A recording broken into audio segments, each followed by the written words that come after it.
Advanced courses తో పాటు first year నుండే campus recruitment training leading companies లో 13,000 plus placements with 13.5 lakhs highest package.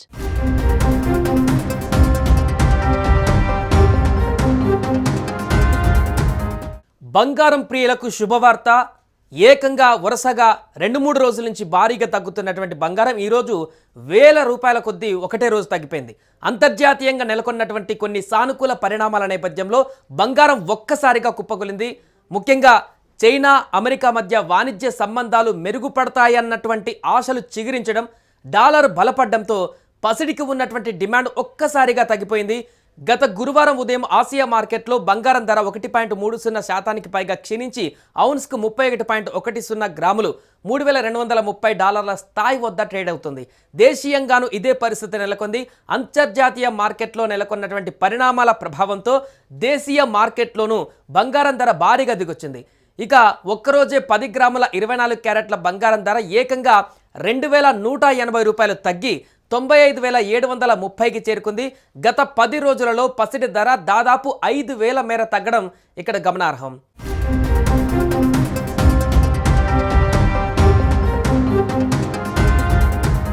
ఇదే సమయంలో దేశీయంగా హైదరాబాద్ నగరంలో కూడా 22 క్యారెట్ల పుత్తడి ధర ఒక్కరోజు $2,000 పడిపోగా ప్రస్తుతం 10 గ్రాములకు $87,750 దిగొచ్చింది. దీనికి ముందటి రోజు $60 తగ్గగా అంతకు ముందు రోజు $400 పెరిగింది. ఇక దానికి ముందు చూస్తే వరుసగా $620, $30, $100, $2,750 ఇలా తగ్గుతూ వచ్చింది.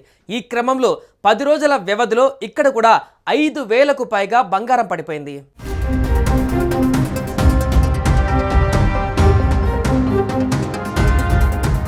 ఇంత భారీగా బంగారం పడిపోవడానికి గల కారణాలేంటి అనేటువంటి విషయాలను ఒకసారి చూస్తే అమెరికా అధ్యక్షుడు డొనాల్డ్ ట్రంప్ చేసినటువంటి తాజా వ్యాఖ్యలు వాణిజ్య ఒప్పందాలపైన ఆశలు రేకెత్తించాయి. అమెరికా తన షరతులకు అనుగుణంగా చైనాతో ఒక మంచి ఒప్పందాన్ని కుదుర్చుకునే అవకాశం ఉందని ఆయన ఆశాభావం వ్యక్తం చేశారు.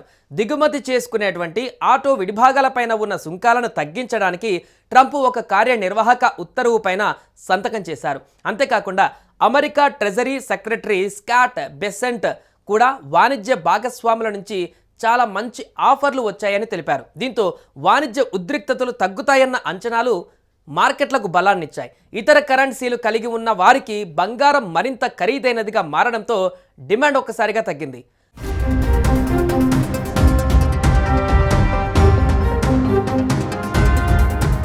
మరోవైపు అమెరికా ఆర్థిక వ్యవస్థ ఊహించిన దానికంటే బలహీనంగా ఉండడంతో ఫెడరల్ రిజర్వ్ రేట్ తగ్గింపునకు వెళ్ళొచ్చన్నటువంటి అంచనాలు బంగారం ధరల పతనానికి కొంతమేర నిలువరించే అవకాశం ఉంది.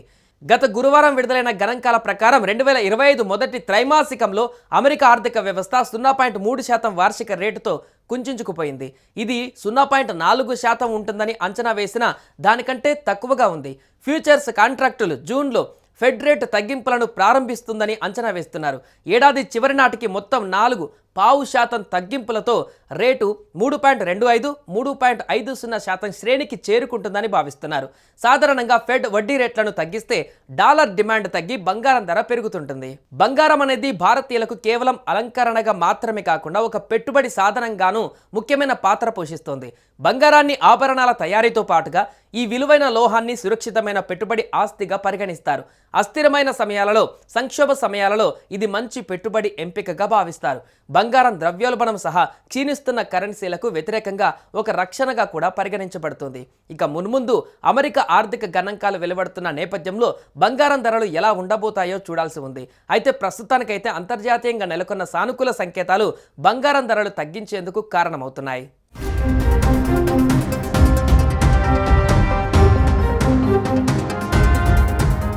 సుమన్ టీవీలో మీ పర్సనల్ అండ్ బిజినెస్ ప్రమోషన్స్ కోసం కింది నెంబర్కి కాంటాక్ట్ చేయండి.